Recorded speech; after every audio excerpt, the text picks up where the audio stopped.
Hi everybody, it's Honest John again. Now, the United States is the land of second chances, and we take pride in that.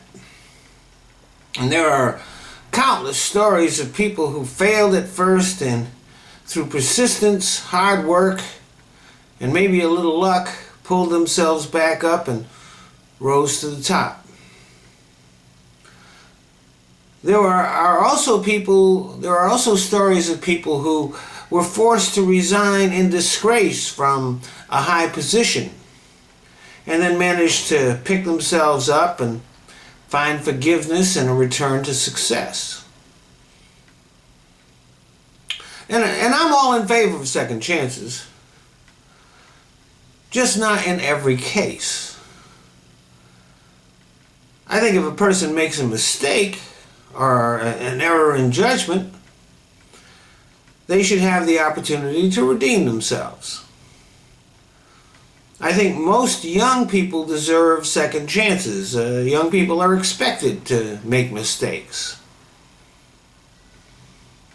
I think people who come from poverty and commit crimes should get second chances, because sometimes that looks like the only way out for them. But some people don't deserve second chances. I was glad when the people of New York decided that they weren't going to give Anthony Weiner a second chance.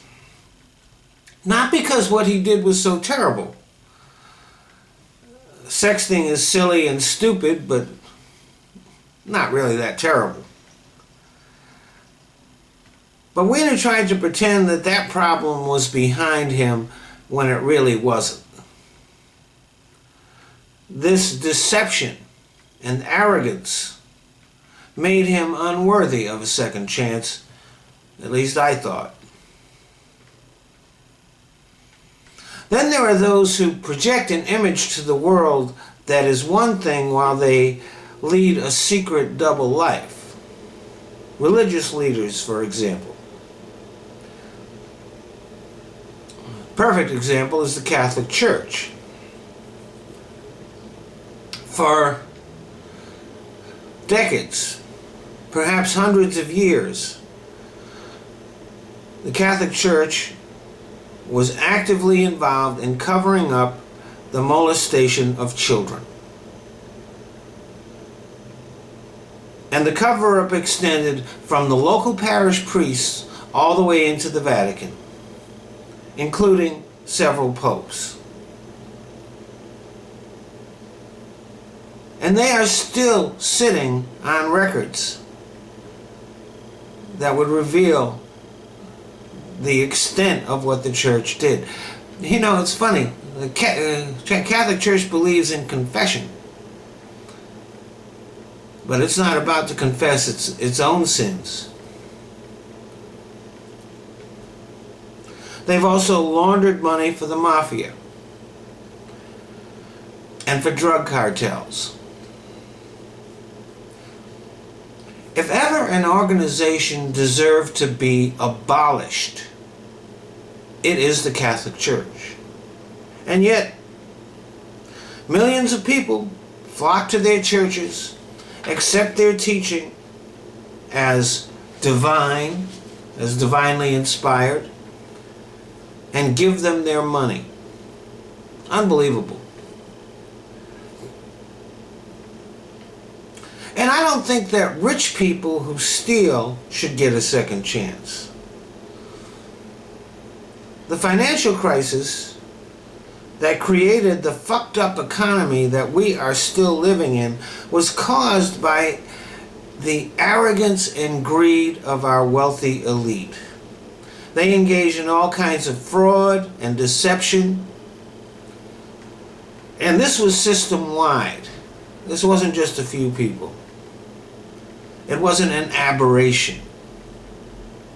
It was the normal way that they did business. And who paid for their crimes? Not them. People who had nothing to do with their crimes lost everything. They got bonuses. they got richer and more powerful. We should have been sending cattle cars full of bankers and brokers and CEOs to prisons. Instead, they're better off than they've ever have been. And these people were rich already. They didn't become criminals out of desperation. They weren't stealing loaves of bread to feed their children. They stole because they could, because it was a game to them. And they didn't give the people who they were hurting a second thought. Similarly, Koch Industries was not in dire straits when they engaged in illegal dumping of toxic chemicals. They did it out of arrogance and complete disregard for those who might be affected by the chemicals that they were just dumping.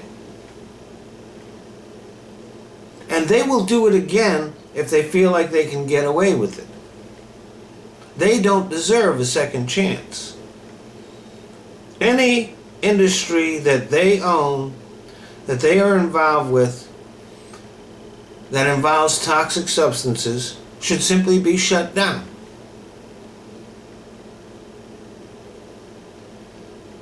We should give second chances to people who make mistakes, not those who do bad things on purpose. And a mistake is not a carefully planned pattern of behavior. A mistake is not something that you do for years. A mistake is a mistake. It's a goof. It's a mess up. It's something that happens in an instant because your judgment is messed up. A mistake is not having multiple affairs with your wife and going to visit your horse at the taxpayer's expense. A mistake is, that's Mark Sanford, by the way. A mistake is not like David Vitter did, years and years and years of whoring around Washington and Louisiana before he got discovered. These are not mistakes. These are patterns.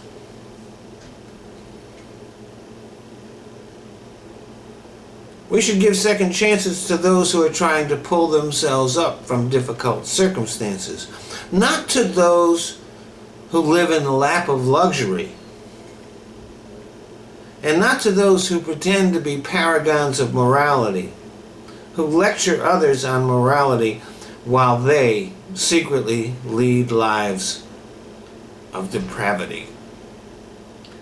Thanks for listening.